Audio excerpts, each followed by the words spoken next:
Let's talk about debt, baby. Let's talk about you and me. Let's talk about all the good things and the bad things that may be. Let's talk about debt. Well, we are back with the Life Yes. After Debt podcast. And our backdrop's a little different because we get to do it in the comfort of our own home. This is wonderful. No, we have missed you guys. And honestly, it's been a nice little break for us to go away, do some brainstorming and mapping out of everything and all the content we're going to bring to you. But we are excited to be back. And I know in the last 3 weeks, we've had so many conversations with people. I know I have, where it's planted seeds as to what we're supposed to be talking about. And I know a common theme, which I can't even believe I'm saying this, is that Americans, and specifically spouses, I would say, spouses, significant others, this whole financial picture is like a big secret. Yeah. It's amazing how many people we've been talking to and really counseling and just having conversations with one spouse and not the other, and the other spouse doesn't know a thing about the financial situation they're in and the debt that they're carrying. And we always talk to each other after the calls and say, oh my gosh, is this a common theme? Because we've really always been an open book about our financial decisions. Yeah, even though our situation's probably a little bit different. What I found startling is even after we've had these calls with couples, we did some research and found out 42% of couples keep secrets around finances. I mean, that's a lot.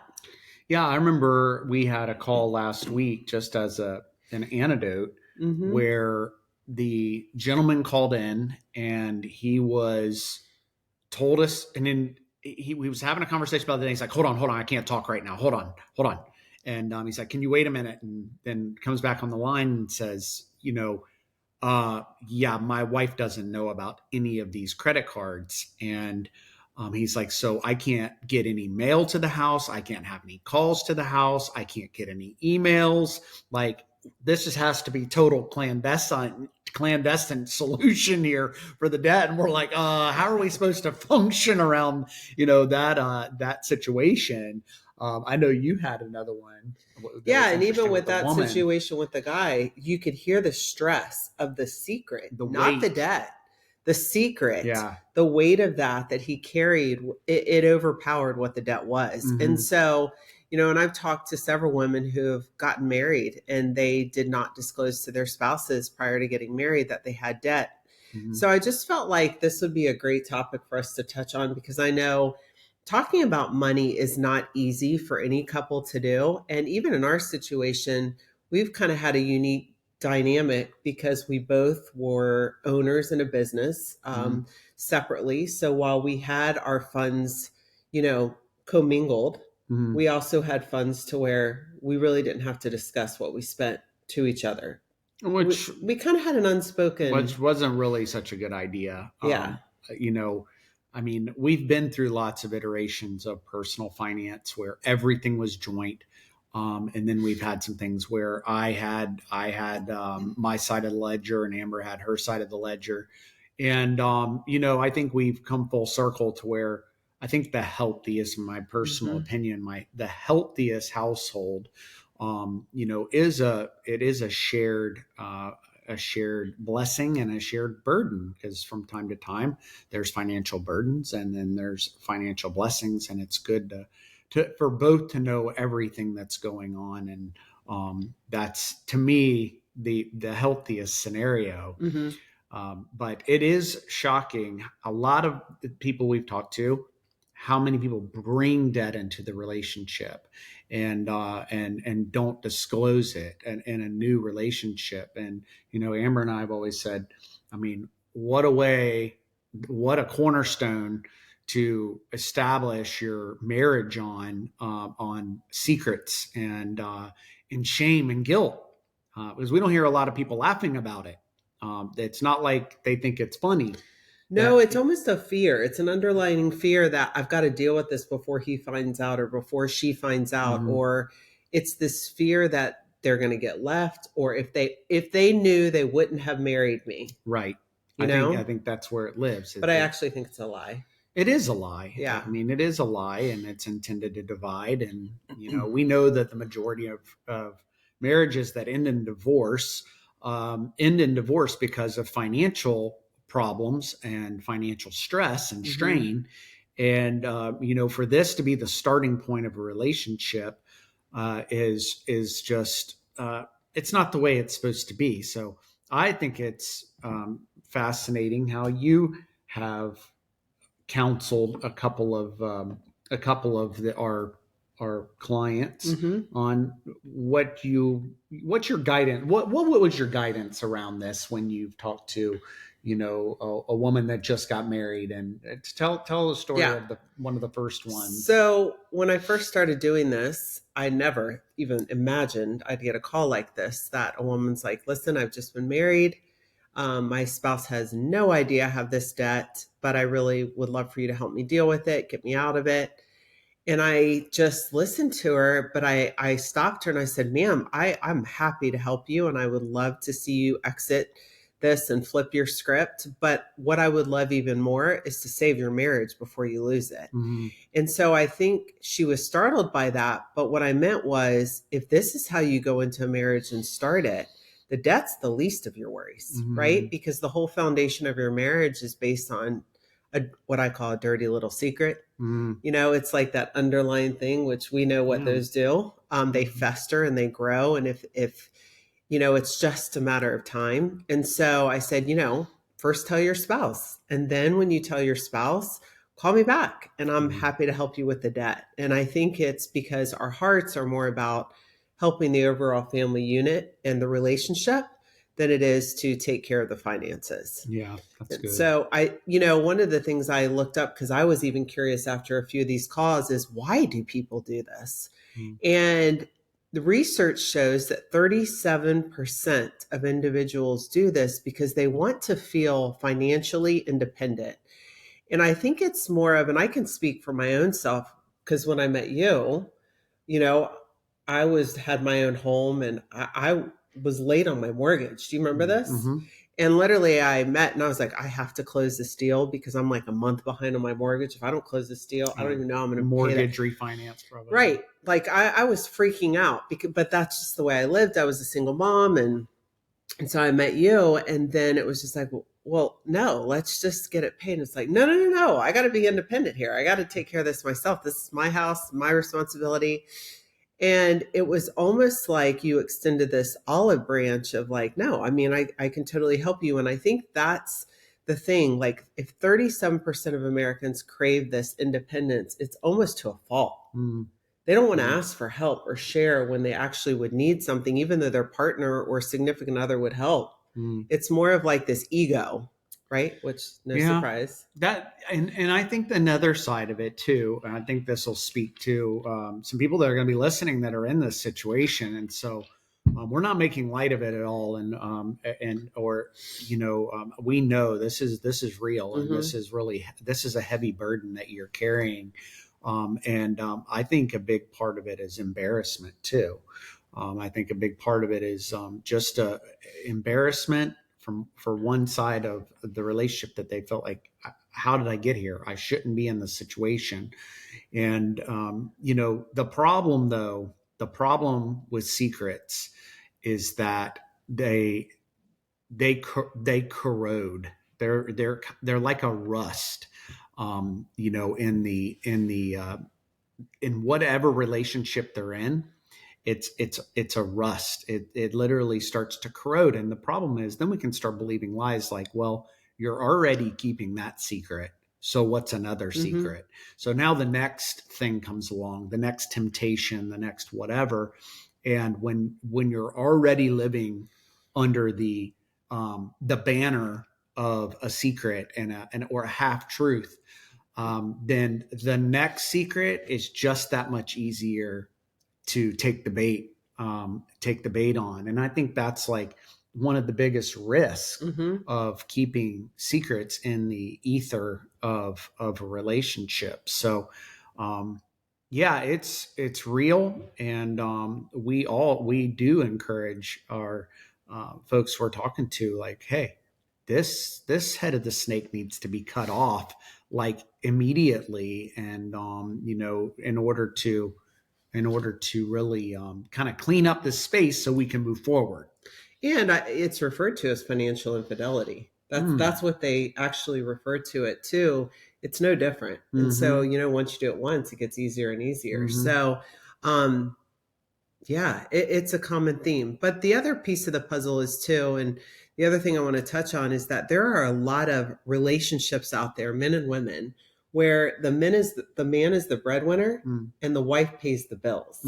And so there's still this disconnect of like, you're making the money, you're thinking I'm paying all the bills and trusting me with it. I'm really not, but I'm not telling you.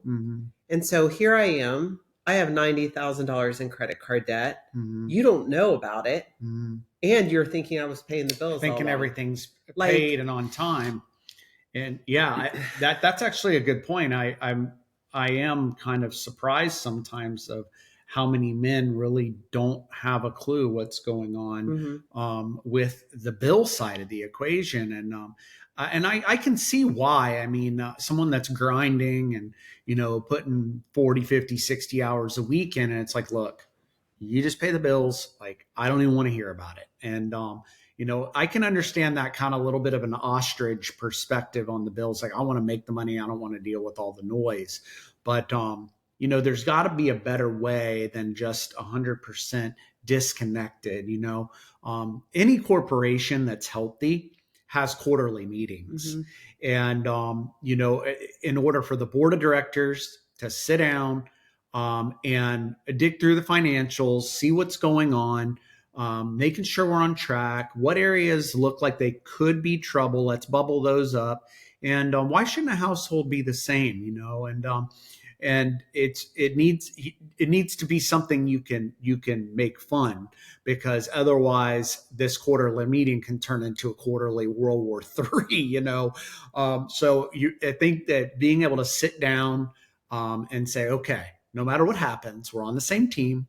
We're both in this to win this, and this is our house we're taking care of, and start from there, and then just let it fly. Just let it fly. I actually have 3 tips I want to leave people today to put a process in place so that you never find yourself where we're seeing some of these individuals at, which is just shame and guilt of the secret, right? And the first one is, and I believe this can be used in every area of your life, is open and honest communication. I think it's the hardest thing and the easiest thing. All in the same breath, because I believe that a lot of it comes out of our own fear of response from the other person. But if we can create a space, and we can be committed for our spouses to create a space for open and honest communication, like, that's number 1. Number 2 is, I know you're going to remember this Seinfeld episode, the airing of the grievances, right? Yeah. And it was almost like, this is what this day is. Let's get it all out. You can say for the rest of us. That's right. You can say whatever you want, and I'm not going to get upset or mad. And I think every household needs one of those to hit the ground zero again, right? To get back to a place to where everything's out on the table, but the other person cannot react to it. And so you have to make a pact, like literally tell your spouse or significant other, babe, we've got to sit down. I want to hit the reset button, which we talk about a lot in finances, is hitting the reset button. But most importantly, I want to take an hour to where you and I can just get everything in our heads and our brains and our hearts and our minds, everything on the table of anything that we've been holding back around our finances, so that we can set the trajectory forward to look very different than what it is now. Right? Yeah, that's good. And, I think that we always play the tape in our head of worst case scenario 100 times worse than what it ever ends up being. Most of the fears that I've had in my life, 99% of the fears I've had in my life, have never come to be. And the reason I'm saying that is that when this truth is exposed, I think that there'll always be a pleasant surprise about how easily resolvable it is. And the reaction from the spouse is probably not what you anticipate it being. And, God put a husband and wife together for the purpose of being a helpmate. We're in this together. And anybody that would leave over a credit card that they didn't know about, then there's a fundamental issue in the marriage beyond just finances. And so I really believe that, if I heard that, I'd be like, all right, like, let's sort this out. Let's tackle it. If Amber came to me and said, I have this debt and I never told you about it, my first flare would be like, why? I'd probably want to know why wouldn't you tell debt? why wouldn't you want to tell me that? Like, why wouldn't you want to tell me that? This is something we can attack together. We can work on this. Like, this is not healthy. This shouldn't be here. This should not be in our financial house. It should not be in the middle of our marriage. And so, like, let's kick this debt's butt. Let's figure out a solution. And let's move forward. And, I think that's what I'm saying is I think the response is probably never going to be as bad as we make it in our head, out of, how we make it out in our head that it's going to be. So that's the second point, which is just having that airing of the grievances, hit the reset button meeting. And the third point, I think, to what you said, which is in any corporation, they have quarterly meetings. I think there has to be a very strict schedule of making time for you and your spouse to sit down together and go through the bills and talk about your financial goals and setbacks and put everything on the table. I don't think that any one person, if you and I were operating in a bubble and I was doing my own thing with my money and you were doing your own thing with your money, there's no way we would be where we are today.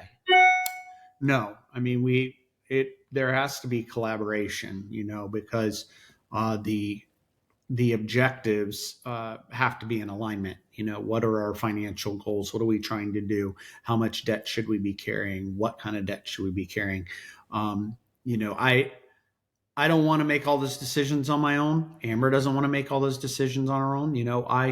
I believe I probably could make all those decisions on my own, but I know the decisions I make financially are better when I'm collaborating with Amber. And I think she feels the same way.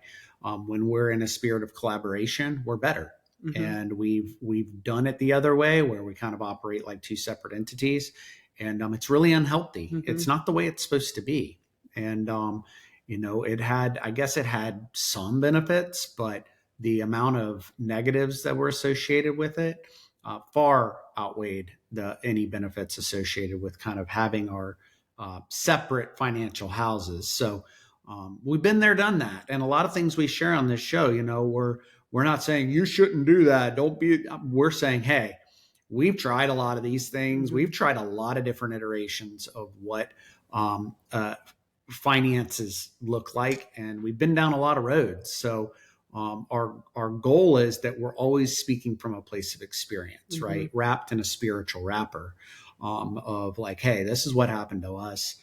This is what, we feel like is a better way to go about doing it. So it's been very interesting. I'm really glad that we're able to talk about this subject because it seems to be a common theme out there. It is a common theme.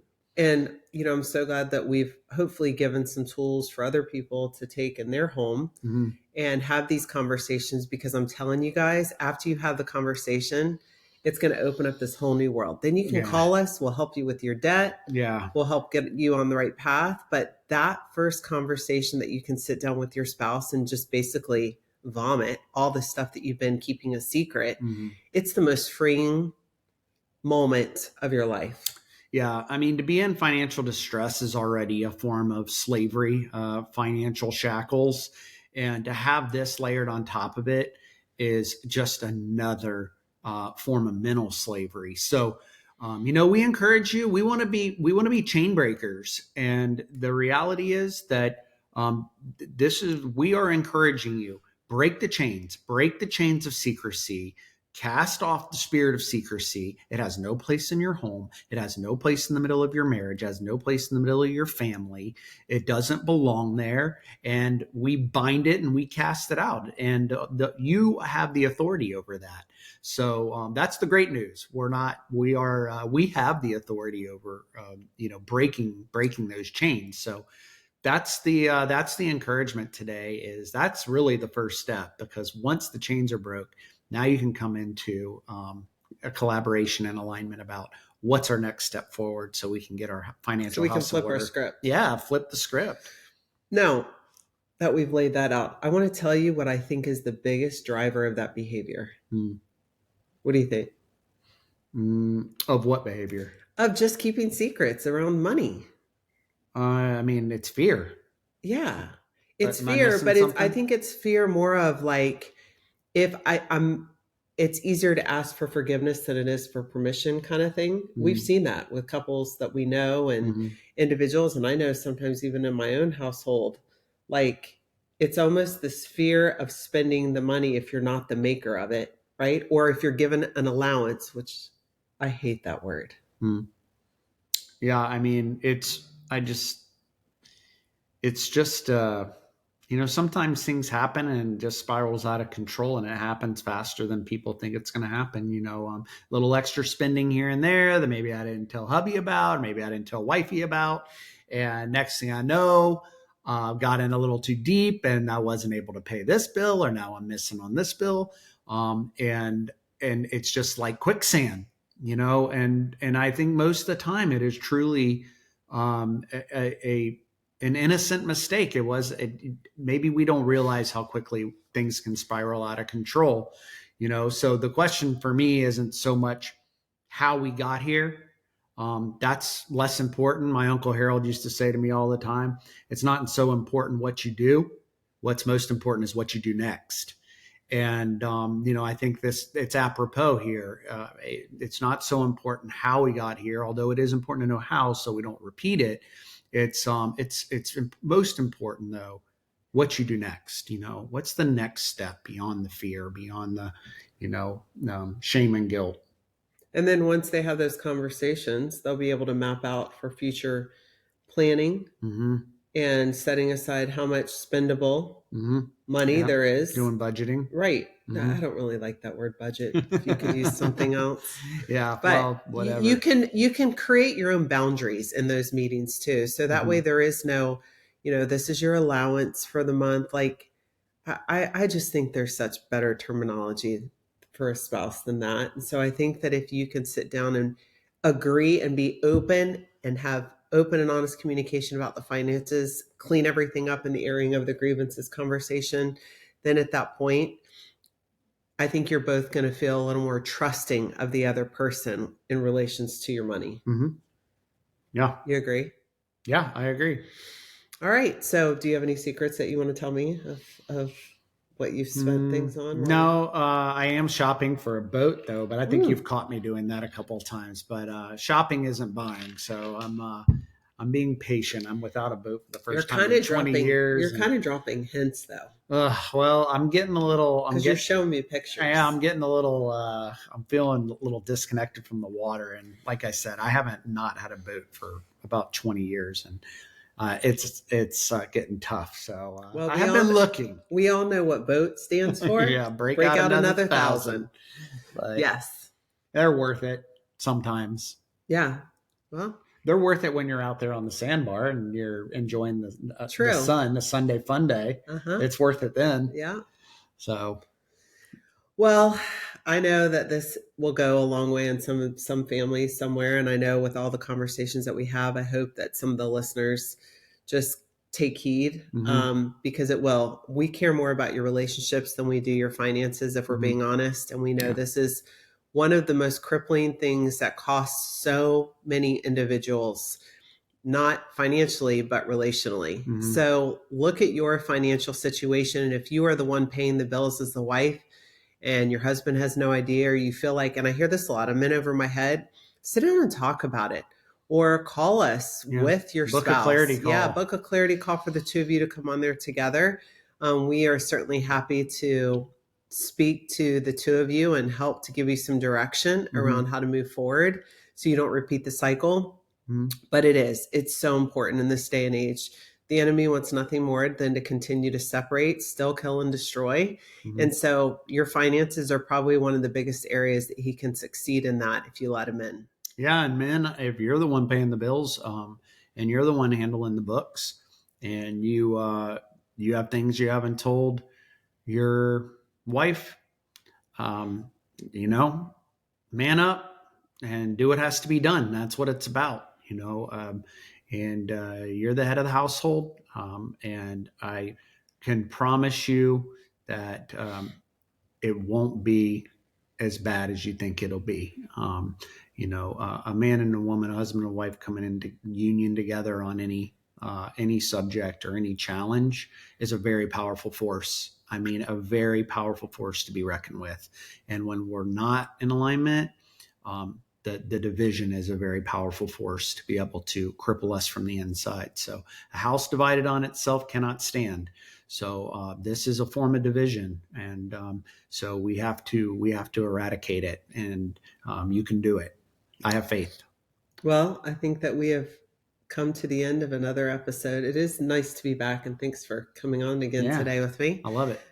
So until next week, if you need anything in between, please don't hesitate. ReduceMyDebts.com. Book a clarity call with us, and we will be happy to speak with you and help to guide and direct you.